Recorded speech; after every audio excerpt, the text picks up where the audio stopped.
Ambition class में स्वागत आप लोग का। आप लोग देख रहे हैं कॉम्पिटेटिव एग्जाम के प्रीवियस ईयर में पूछे गए मैथ का प्रश्न, और आज मैं आप लोगों को बता रहा हूँ RRB group D 17/9/2018 shift first का प्रश्न। तो इस शिफ्ट में पूरे मैथ के प्रश्नों को मैंने दो भागों में बांटा है और आज मैं आप लोग को पहला भाग बताऊंगा। तो चलिए शुरू करते हैं। पहला क्वेश्चन है कि 720 रुपए को A B C D E के बीच इस प्रकार बांटा जाता है कि उसके द्वारा प्राप्त धनराशि आरोही क्रम में एवं समानांतर श्रेणी में था। यदि ई को ए से 40 रुपया अधिक प्राप्त हुआ तो बी को कितना रुपया प्राप्त होगा। तो देखिए इसको आसान तरीका से बता रहा हूँ बनाने के लिए। यहाँ पर क्या है, ई को ए से 40 रुपया अधिक प्राप्त हुआ, यानी यहाँ पर ई घटाओ ए बराबर कितना हो गया 40 रुपया, ऐसे दिया हुआ। अब क्वेश्चन में कह रहा है आरोही क्रम या समानांतर श्रेणी, तो कुल धनराशि में व्यक्तियों की संख्या से भाग देंगे, वही बीच में आने वाले व्यक्ति को प्राप्त धनराशि रहे, यानी आरोही क्रम रहे तो कुल धनराशि में व्यक्तियों की संख्या से भाग देंगे, वही बीच में आने वाले व्यक्ति को प्राप्त राशि होगा। यानी बीच में कौन आ रहा है सी, तो कुल धनराशि 720 और 5 आदमी तो 5 से भाग दीजिए, कितना हो जाएगा 144। यानी यहाँ पर सी को कितना रुपया मिल रहा है 144 रुपया। वो सी को तो कुछ नहीं रहा है, हमको पूछ रहा है बी को। अब यहाँ पर देखिए ए से लेकर ई के बीच कितने गैप है, एक गैप हो गया, दो गैप हो गया, 3 गैप हो गया और 4 गैप हो गया, पूरे 4 गैप है। तो 40 में 4 से भाग देखें तो प्रत्येक गैप के बीच कितने रुपया का अंतर होगा 10 रुपया का अंतर, यानी ए और बी के बीच 10, बी और सी के बीच 10, सी और डी के बीच 10 और डी और ई के बीच रुपया का अंतर है 10 रुपया। अब यहाँ पे देखिए कि सी को 144 रुपया प्राप्त हो रहा है और बी को उससे 10 रुपया कम प्राप्त हो रहा है, तो बी को कितना रुपया प्राप्त हो रहा होगा तो 134 रुपया। वो किसका पूछ रहा है, बी को पूछ रहा है, तो बी का मान कितना हो गया 134। बाई चांस हमको ए का पूछता तो इसमें 10 रुपया घटा देते तो कितना हो जाता है 124 रुपया। अगर डी का पूछता तो सी से 10 रुपया ज्यादा प्राप्त कर रहा है तो इसमें 10 जोड़ दीजिए 154 रुपया, और ई जो है डी से 10 रुपया ज्यादा प्राप्त कर रहा है तो 154 में 10 जोड़ दीजिए तो 100। यहाँ पर सबका आ गया, लेकिन हमको बी का पूछ रहा है तो बी का कितना हो जाएगा 134 रुपया हो जाएगा। तो अच्छी तरह समझ में आ गया होगा। तो आगे देखते हैं अगला क्वेश्चन क्या है वो देखते हैं। क्वेश्चन को ध्यान से सुनिए, बहुत आसान से बनेगा। अगला क्वेश्चन कह रहा है नल टंकी से संबंधित है। कह रहा है कि 2 पाइप एक टैंक में लगा हुआ है जो क्रमशः 22 घंटे और 33 घंटे में भरते हैं। यदि दोनों एक साथ खोला जाए एवं भरने के 3 घंटे पहले पाइप को बंद कर दिया जाए तो टैंक को भरने में कुल कितना समय लगेगा। यहाँ पे देखिए पहला जो पाइप है वो 22 घंटा में भर रहा है और दूसरा जो पाइप है वो 33 घंटा में भर रहा है। क्वेश्चन में कह रहा है कि दोनों को एक साथ खोल दीजिए और भरने के 3 घंटे पहले पहला को बंद कर दीजिए। यहाँ पे देखिए मान लिया जाए कि ये पूरा टैंक है और ये पूरा टैंक को भरने में 1 घंटे का समय लगता है। पहला तो 3 घंटा पहला बंद हो गया तो पहला कितना देरी भरेगा, तो फर्स्ट कितना देरी भरेगा तो 1 घटाओ 3 घंटा पहला बंद हो गया। दूसरा जो है जो शुरू से चालू हुआ जो लास्ट तक गया तो दूसरा कितना समय चलेगा तो 1। अब टोटल अकेले बढ़ता है तो 22 घंटा लगता है, लेकिन चलता है x-3 तो कितना भाग टैंक का भरेगा, कितना भाग भरेगा। दूसरा जो है पूरा x घंटा चलता है, टोटल भरता है 33 घंटा तो 100/33, और दोनों मिलकर कितना टैंक भरता है तो दोनों मिलकर एक टैंक को भरता है। तो चलिए इसको करिए 66 हो गया 3 बार में, 3x - 9 और ये 2 बार में तो 2x बराबर 1, 3 तो 5 हो गया तो 5x - 9 बराबर कितना हो जाएगा 56, और 66 इधर जाएगा तो प्लस में हो जाएगा तो 5x बराबर 66 + 9, और 66 में 9 जोड़ेंगे तो 9 6 15 7 75, तो इसके बाद कितना हो जाएगा 75/15 घंटा। यानी उस टैंक को भरने में कुल कितने घंटे का समय लगेगा, तो उस टैंक को भरने में कुल 15 घंटे का समय लगेगा। चलिए अच्छा बात है, आगे देखते हैं। अगला क्वेश्चन है कि एक त्रिभुज है, इसका शीर्ष दिया हुआ है और उसका क्षेत्रफल पूछ रहा है। यहाँ पर देखिए अगला क्वेश्चन है, ABC एक त्रिभुज है, ABC एक त्रिभुज है, इसका शीर्ष दिया हुआ है, आपका शीर्ष दिया हुआ है 1 2 -4 और -3 और 4 1 तरह की इसका क्षेत्रफल निकालें। तो इसका क्षेत्रफल बता रहे हैं, यहाँ पर ध्यान दीजिए। जैसे कोई त्रिभुज है ABC और इसका शीर्ष है x1 y1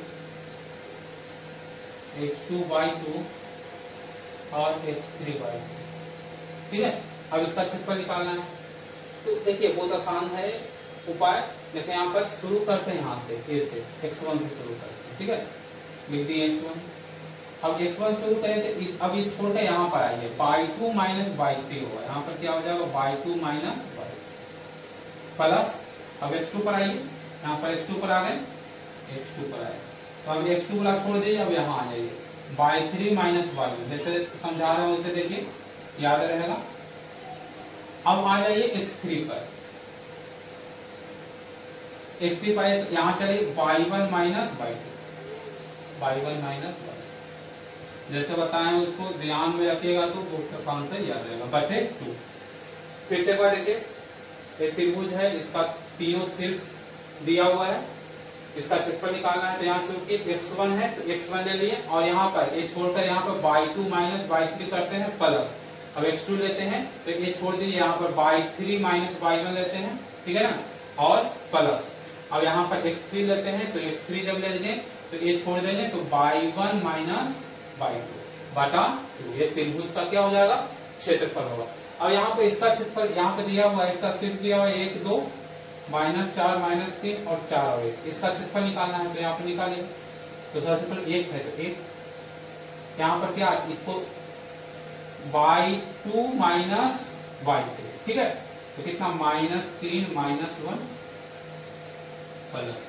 उसके बाद देखिए यहाँ पर -4, x2 की जगह -4 है तो यहाँ पर -4 पोस्ट मिल देते हैं। उसके बाद हो जाएगा 1 -2, यहाँ पर 1 -2 प्लस।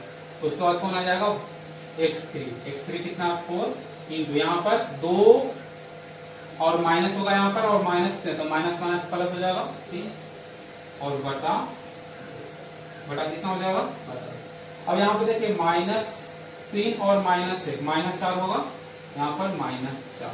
यहाँ पे देखिए -2 से 1 घट गया, -1 हो गया, माइनस माइनस प्लस हो गया तो प्लस 4 हो जाएगा।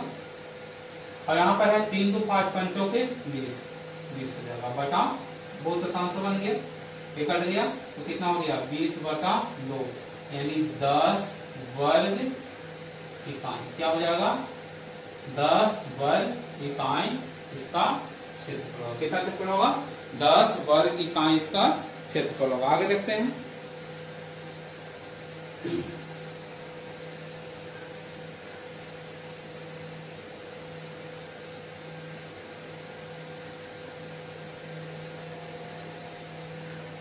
आगे क्वेश्चन है कि एक क्वेश्चन है इस प्रकार है कि प्रश्न दिया हुआ है, ठीक है ना, प्रश्न दिया हुआ है कोण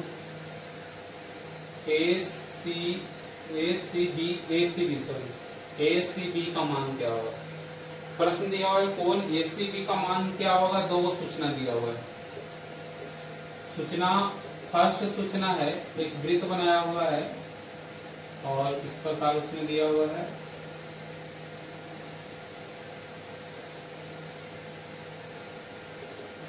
यहाँ पर C रख दिया है, A रख दिया हुआ है, D रख दिया हुआ है, B रख दिया हुआ है। और दूसरा सूचना है कि कोण ADB बराबर 7। देखिए एक प्रश्न को पहले समझिए, ठीक है ना। तो अब यहाँ पर प्रश्न दिया हुआ है ACB का मान क्या होगा, ACB का मान क्या होगा, और उसमें सूचना दिया हुआ कि तो वृत्त बनाया हुआ है और इस प्रकार दो जीवा खींचकर मिलाया हुआ है और यहाँ पर सबका नाम दे दिया है और ए सी बी और दूसरा है ए बी बी बराबर 60 डिग्री दिया हुआ। अब हमको ये ज्ञात करना है कि कौन सूचना से इसका आंसर आएगा। यदि पहला सूचना से आंसर आएगा तो पहला सही होगा, दूसरा सूचना से आंसर आएगा तो दूसरा सही होगा, और दोनों सूचनाओं से आंसर आएगा तो एक और दो दोनों सही होगा। तो यहाँ पर देखिए, यहाँ पर कौन दिया है, ए डी बी। कौन है, ए डी बी का मान कितना दिया हुआ है, ए डी बी का मान 60 डिग्री दिया हुआ है, सही है। ए डी बी का मान 60 डिग्री दिया हुआ है। अगर हम ए बी को मिलाते हैं तो एक जीवा होता है और एक जीवा पर बना हुआ दो कोण आपस में बराबर होता है। एक जीवा पर बना हुआ दो कोण आपस में बराबर होता है, यानी ए डी बी बराबर 60 डिग्री है तो ए सी बी बराबर कितना डिग्री होगा, 60 डिग्री। यानी कोण ए सी बी बराबर कितना डिग्री होगा, 60 डिग्री। अब देखिएगा 60 डिग्री उसका कोण मान निकालना है, ए सी बी का मान निकालना है 60 डिग्री। अब 60 डिग्री तो आ गया, तो आंसर क्या होगा, यानी पहला और दूसरा दोनों जरूरी है कोण ए सी बी का मान निकालना।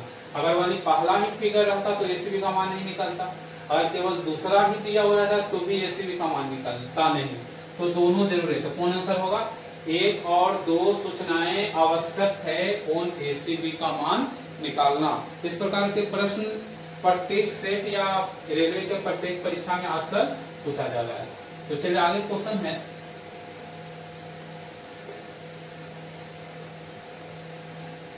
अगला क्वेश्चन देखिए। अगला क्वेश्चन बहुत आसान है। क्वेश्चन कह रहा है कि 4 ऑप्शन दिया हुआ है। पहला है 9/16 13/24। हमको पता लगाना है कौन सही होगा, 9/16 13/24। सी ऑप्शन है 9/16 बराबर 13। और चौथा ऑप्शन तो आप लोगों को पता लग गया होगा, 9/16 13। हमको पता लगाना है कि 9/16 बड़ा है या 13/24 या बराबर है, ये चीज पता लगाना है। यहाँ पर मान हो रहा है 9/16 और 13/24। यहाँ पर देखिए कट रहा है, 8 दूनी और 23, 9 दिया 27, गुना के 3 तो कितना हो गया 27 और 13 दूनी 26। अब आपको कौन लग रहा है बड़ा, 27 बड़ा लग रहा है, यानी इसमें कौन होगा, बी। इसका आंसर कौन हो जाएगा, तो इसका आंसर कौन हो जाएगा, तो इसका आंसर बी हो जाएगा। आगे देखते हैं,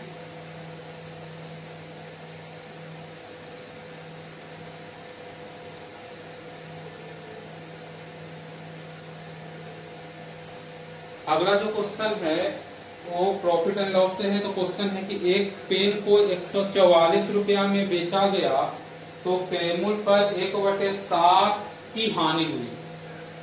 एक पेन को 144 रुपया में बेचा गया तो क्रेमूल पर 1/7 की हानि हुई।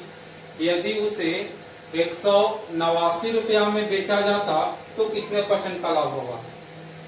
क्वेश्चन क्या है कि एक पेन को 144 रुपया में बेचा गया तो क्रेमूल पर 1/7 की हानि हुई। यदि उसे 189 रुपीज में बेचा जाता तो कितने % का लाभ होता। यानी यहाँ पर 1/7 यानी हानि और बटे क्रेमूल बराबर क्या दिया हुआ है, हानि बटे क्रेमूल बराबर 1/7। हानि बटा क्रेमूल बराबर क्या दिया हुआ है, 1/7। यानी यहाँ पर अनुपात में देखा जाए तो पेन का क्रेमूल 7 रुपया है, उसमें 1 रुपया का हानि हो रहा है, तो कितना में बिक रहा होगा, तो 7 घटाओ 1 रुपया में बिक रहा होगा, जो कितने के बराबर है, 144 रुपया के बराबर है।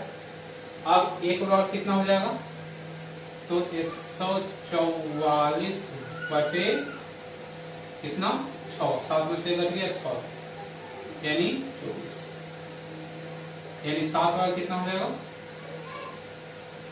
24 गुने 7 यानी कितना हो जाएगा 100। उस पेन का क्रेमूल कितना हो जाएगा, तो उस पेन का क्रेमूल हो जाएगा 168 रुपया। अब यहाँ पर देखिए कह रहा है कि 189 रुपया में बेचा जाए। यहाँ पर एसपी दे दिया है आपका 189 और सीपी आया है 168। अब यहाँ पर लाभ कितना हो रहा है, प्रॉफिट कितना हो रहा है, तो 189 घटाओ 168 यानी 21 रुपया का लाभ हो रहा है। तो % लाभ निकाल लीजिए, तो 21 गुने 100 बटा 8 बार में 25/2 यानी कितना लाभ हो रहा है, 12.5% का लाभ हो रहा है। कितना का लाभ हो रहा है? 12.5% का लाभ हो रहा है। अगला क्वेश्चन देखिए,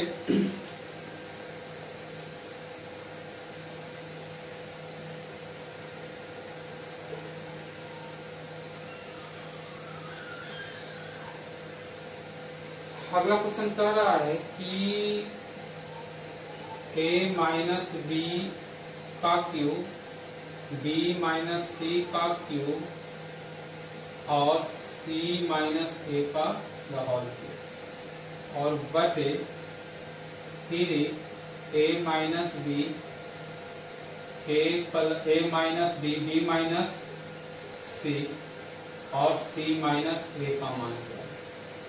ऐसे देखिए यहाँ पर यदि x plus Y plus Z बराबर है 0 तो X cube plus Y cube plus Z cube बराबर हो जाता है 3xy z। ठीक है, यानी x plus Y plus Z बराबर 0 रहे तो X cube plus Y cube plus Z cube बराबर हो जाता है 3xy z। यहाँ पे x के जगह हम a माइनस बी, y की जगह b माइनस सी और z के जगह c माइनस ए रखते हैं। तो रखते देते हैं तो क्या हो जाएगा? a minus b, b minus c और c माइनस ए।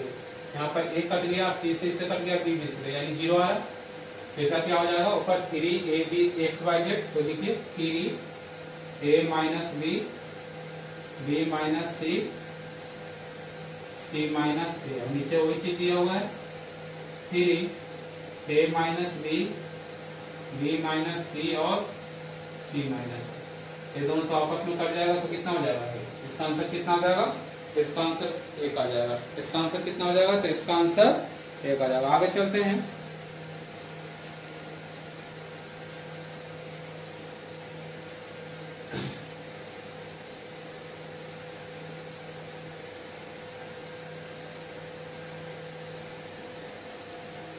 क्वेश्चन है, अगला क्वेश्चन आसान ही है। क्वेश्चन है कि 2/3, 8/9, 10/27 और 32/81 का HCF। ठीक है, इसका HCF निकालना। यहाँ पर देखिए, अगर इसका HCF निकालना तो यहाँ पर 2, 8, 10, 32 का HCF निकलेगा।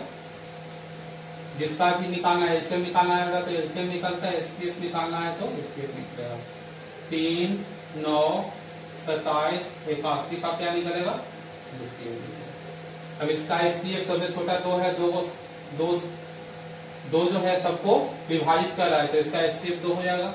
और यहाँ पर सबसे बड़ा है 81, 81 से यहाँ पे देखिए 81 को 3 भी विभाजित कर रहा है, 9 भी विभाजित कर रहा है, 27 भी विभाजित कर रहा है तो 81। जो सबको विभाजित कर दे वह एचसीएफ और जो सबसे विभाजित हो जाए वो एलसीएम हो जाता है। तो इसका कितना हो जाएगा? तो 2/81। अगला क्वेश्चन है,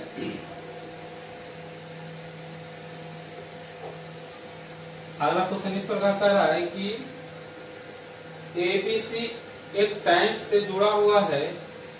यदि ए और बी नल उस टैंक को 6 घंटे में भरता है, बी और सी नल उस टैंक को 10 घंटे में भरता है, जबकि सी और ए नल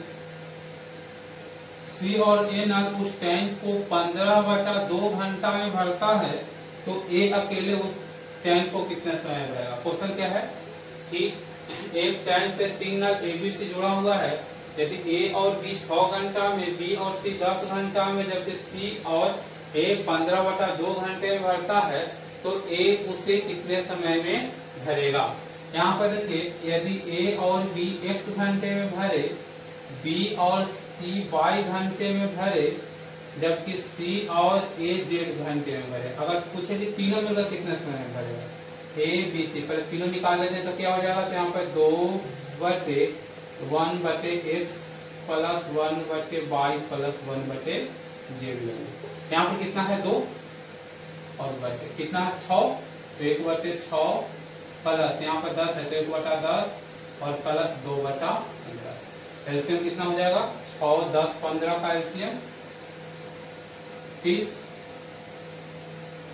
अब कीजिए 6 × 5 = 30, और 3 और 15 दूनी 30, 2 दूनी 4, यानी कितना हो जाएगा? तो 5 6 7 8 2 8 2 10 2 12, 2 गुने 30 गुने बटे 12। अब कर दीजिए, तीनों मीटर को कितना समय भरेगा? तो A plus B plus C वाला कितना समय भरेगा? तो 5 घंटे में भरेगा। और यहाँ पर देखिए B और C उसे 10 घंटे में भरता है, तो A का मान निकालना है, तो B और C उसको कितना घंटे में भरता है? 10 घंटे में भरता है। और A B C कितना घंटे में भरता है? 5 घंटे में। तो क्या लिखेंगे? 5/A प्लस 5/10 बराबर 1। तो 5/A बराबर कितना होगा? 1 घटाओ 1/2 बराबर 1/2।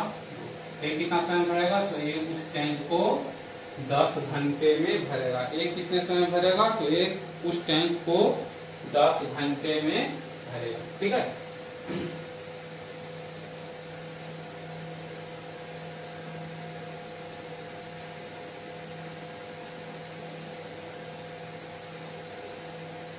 चलिए आज इस भाग का अंतिम क्वेश्चन देखिए। क्वेश्चन है बहुत आसान, कह रहा है कि एक ड्राइवर कार 15 मीटर पर सेकंड के रफ्तार से चला रहा है, तो उसके द्वारा 3 घंटे 20 मिनट में कितना दूरी तय करेगा? 3 घंटा 20 मिनट में कितना? बहुत आसान क्वेश्चन है कि एक कार 15 मिनट पर सेकंड के रफ्तार से चला रहा है, तो 3 घंटा 20 सेकंड में कितना दूरी तय करेगा? 3 घंटा 20 मिनट यानी 3/20/7, 3 9 10/3 घंटा। कितने घंटा समय है? 10 घंटा, 10/3 घंटा। अब चाल कितना हो गया? तो चाल दिया है 15 मीटर पर सेकंड, और अगर उसमें 18/5 से हम गुना करते हैं तो किलोमीटर पर घंटा आ जाएगा। तो गुना कर दीजिए, तो गुना करने में क्या आ जाएगा? यानी कितना हो गया? 54 किलोमीटर पर घंटा। चाल हो गया 54 किलोमीटर पर घंटा, समय 10/3 घंटा। तो दूरी कितना तय करेगा? तो दूरी बराबर क्या हो जाएगा? तो 54 गुने 10/3। फिर कितना समय कटेगा? 18 बार में कटेगा, तो कितना हो जाएगा? 180। कितना किलोमीटर का दूरी तय करेगा? 180 किलोमीटर का दूरी। तो इसका शेष क्वेश्चन हो, इसमें और बहुत अच्छा क्वेश्चन है जो अगले भाग में हम बताएंगे। तो चलिए आज समाप्त किया जाए।